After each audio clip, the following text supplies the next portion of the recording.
Good morning. And usually when I wake up in the morning, I see messages from Necha, who's in Jerusalem for the year, telling us of what she's doing for the day, and then she's in touch multiple times during the day. And today when I woke up, I saw a message from Necha that today is 100 days since October 7th. It's also Erev Rosh Chodesh. Erev Rosh Chodesh is tomorrow's the new month on the Jewish calendar, and the day before Rosh Chodesh is called Yom Kippur Katan, the mini Yom Kippur. It's a special day for prayer. Some people fast, and an opportunity to bring upon good things. These two things coincided, and Necha sent me pictures and videos as she went to the Kotel to pray with tens of thousands of people for our hostages, for our country, for our people who we think about daily. Also today I followed this woman on Twitter. Her name is Lishi Lavi Meron. And Lishi Lavi Meron, today's her birthday. 3 months ago her husband Omri was kidnapped by Hamas. And all she wants for her birthday is to have her husband back, to be able to be together with her husband. She doesn't want a gift. That's the greatest gift she could get, is to be reunited with her husband, or even, as she says, just give me some sign that he's alive, because she has no idea what's going on, of course.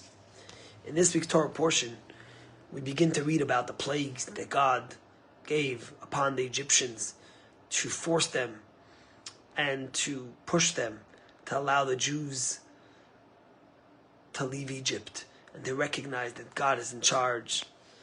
Today, it's reminiscent of Israel forcefully going to Khan Yunis and into the tunnel area to try to find Sinwar, who is surrounded by human shields of hostages, and to pressure these evil people of Hamas to allow the hostages home. But it's interesting because the first two plagues, the plague of blood and the plague of frogs, needs Moses to hit the water, the Nile, and then the water will change to blood. And then the second plague is to hit the water of the Nile and the frog will come out. But both times God tells Aaron to do it and not Moses, although Moses is the leader and Moses is the one who takes the Jewish people out of Egypt and does all the last of the 7 plagues. The first 3 that pertain to the water and to the earth, God tells Aaron to do. And the rabbis say, why? Moses is with him, but God says, you have to tell Aaron to strike the water. And the answer the rabbis give, which is so profound, is that since Moses was a little child, we learned in last week's Torah portion, and he was put into the basket by his mother, and he floated on the Nile River, he was saved by the water. And therefore, even though it's 80 years later, God refuses to allow him to hurt the water, not to be ungrateful for the things in his life that he's had. And the question, of course, is, the water has no feelings, and the water was just doing its job. The water was just doing what it does usually, which is allows things to float above that are in certain elements. And why did God not allow Moses to hit the rock? And the answer the rabbis give us is because God was teaching us a profound message of gratitude. You know, sometimes in life when things are good and when we're blessed with what we have, we forget to give gratitude. But then, when crisis comes and there's a challenge, we look up and we pray and we ask, why is it not good? But what the Torah wants to teach us is that we need to have gratitude when things are good, and we need to recognize and remember those that have done good to us, and not to forget them, and not to forsake them, and to always look up to heaven, and to recognize the blessings in our lives, and to be able to give gratitude for it. And that's such a profound message in our lives, to look at all the blessings, to look at all the happiness in these times of crisis, because even in the darkness there's happiness.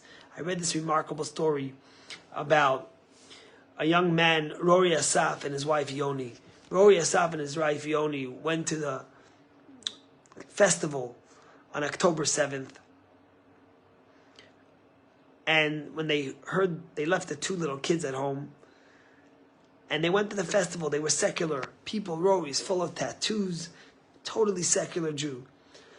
But when they came to the rave concert, and they heard the rockets start going, they got into their car and they immediately sped away. And as they were speeding, they were being shot at. And what Roy says he did was he ducked down under the windshield and pressed all the way on the gas without seeing where he was going, just to get away from the bullets. And miraculously, they were saved. And by 11 a.m., they got home.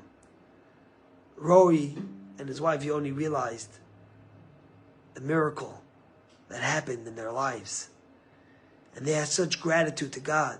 And they said, 1 second, how are we living our life so devoid of spirituality, so devoid of godliness, of Judaism?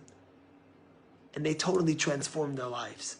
They said, we're not going to take this miracle for granted, and we're going to have gratitude. They put their kids into Jewish school to study. They started keeping Shabbat. Roy walks around with the kippah. And together, they're constantly remembering the miracle that God has done for them and saved them.